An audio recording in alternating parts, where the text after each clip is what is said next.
Si tu te trouves souvent à faire des recherches sur Internet pour trouver des compagnies, que ce soit un fournisseur, que ce soit des compagnies pour faire de la prospection, arrête ce que tu fais parce que cet outil-là est tellement puissant que je ne pouvais pas le garder pour moi. Je passe pas loin de 300 heures par année à faire des recherches pour mes clients pour leur trouver des fournisseurs à l'international. Puis honnêtement, si j'avais découvert cet outil-là avant, ça aurait été complètement game changer. L'outil en particulier, c'est le suivant. Ça s'appelle Ensign. C'est un outil qui est basé, oui, encore une fois, sur l'intelligence artificielle. Mais ce que ça fait de super bien, c'est que ça va voir l'empreinte technologique de la compagnie. Donc, plutôt que de simplement se fier sur le site web, où est-ce que tout le monde s'auto-proclame numéro un dans son industrie de toute façon, ça s'en va voir les reviews des clients, ça s'en va voir le site web de la compagnie, ça s'en va voir les articles qui mentionnent la compagnie, ça s'en va chercher de l'information d'un peu partout dans le web pour te pousser un résumé puis donner toutes les informations qui sont pertinentes pour être capable de prendre une bonne décision. Donc, sans plus tarder, je vous apporte sur mon écran. Je vais vous montrer rapidement comment la plateforme fonctionne, comment vous pouvez vous en servir à votre avantage. Je m'en viens ici, dans le menu, on va aller pour les solutions. Comme je disais, on peut trouver des fournisseurs, on peut aussi trouver des compagnies en fonction des filtres qu'on va mettre si on veut faire la prospection. Donc, je m'en viens ici. Pour faire la recherche, je vais mettre dans les souliers d'une compagnie qui recherche des panneaux solaires en Asie.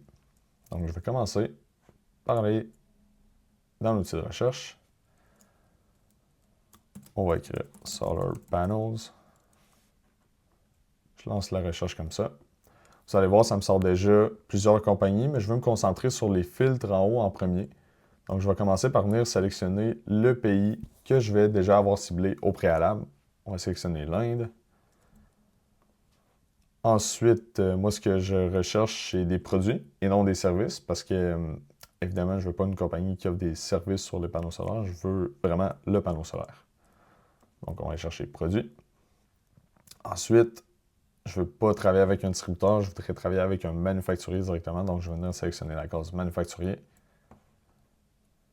On peut même rajouter des critères supplémentaires, dépendamment du type de compagnie qu'on veut, un nombre d'employés. Donc, moi, j'aimerais ça que ma compagnie ait au minimum 50 employés. Ça me montre que c'est une grosse compagnie. Je lance la recherche comme ça. Parfait. Puis là, ça me lance à la recherche. Vous allez voir, déjà là, on vient de préciser énormément la recherche. Normalement, si on était sur Google, d'autres plateformes de recherche que j'ai déjà utilisées dans le passé, arriver à un fil de 60 compagnies, ça pourrait prendre des heures et des heures. Puis même là, ça ne voudrait pas dire qu'on aurait tout le temps des compagnies qui sont qualifiées, alors que là, je sais que ces compagnies-là correspondent exactement aux critères que j'ai donnés. Donc, je m'en viens dans les résultats de la recherche. Parmi les 60 compagnies, on est classé par pertinence en ce moment. On peut venir classer par grandeur de compagnie. Je vais laisser ça comme ça pour l'instant. L'important, c'est les fiches de chacune des compagnies.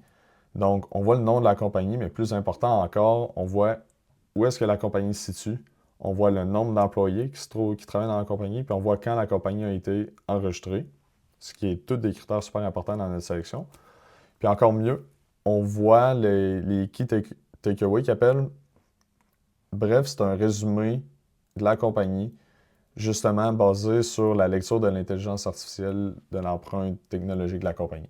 Donc ça donne un aperçu super vite de la compagnie est-elle en mesure de répondre à vos besoins, puis elle produit-tu exactement ce qu'on est en train de rechercher. Si je clique sur la compagnie, ça nous ouvre une fiche descriptive encore plus détaillée. Donc encore une fois, on a le takeaway. On a une description de la compagnie et de leur certification encore plus détaillée dans le bas. On voit toute la même information qu'on voyait aussi dans la fiche. Puis on a même l'information supplémentaire par rapport à leur industrie, puis par rapport à ce qu'ils font, parce que ça ne veut pas dire qu'ils font seulement des panneaux solaires. Si je descends plus bas encore, on peut voir les produits que la compagnie offre. Si je descends encore plus loin, on est en mesure de voir si la compagnie opère dans différents pays. On voit ça souvent dans des compagnies qui ont un headquarters dans un pays puis qui ont des points de vente ailleurs, dans d'autres pays. C'est quand même assez fréquent qu'on voit une compagnie en Inde qui a des points de vente en Amérique du Nord, donc aux États-Unis souvent. Puis ensuite, dans le bas, on a les questions les plus fréquentes par rapport à la compagnie. La raison pour laquelle je vous parle de ça, c'est pas nécessairement seulement pour le temps que vous allez sauver à utiliser l'outil, mais c'est surtout pour l'exactitude des données aussi. Je sais qu'il y a énormément de compagnies qui savent pas trop comment s'y prendre pour trouver un nouveau fournisseur. Il y en a plusieurs qui passent par des plateformes comme Alibaba, comme Made in China. mais vous n'avez pas besoin de passer par ces plateformes-là. Cet outil-là regroupe les fournisseurs puis vous donne seulement les fournisseurs qui sont pertinents à votre application. Après ça, le reste, c'est tout simplement de faire votre due diligence, d'aller faire vos propres vérifications pour vous assurer que les compagnies, c'est des compagnies qui sont crédibles. Puis comme je disais, sinon, dans le pire des cas, vous pouvez toujours vous servir de l'outil pour faire de la prospection parce que, à l'inverse, là, on a cherché des fournisseurs, mais on peut aussi pousser notre recherche puis utiliser les filtres à notre avantage pour aller chercher des clients potentiels. Allez visiter le site web, donnez-lui une chance. D'après moi, vous allez être surpris des résultats puis vous allez sauver énormément de temps.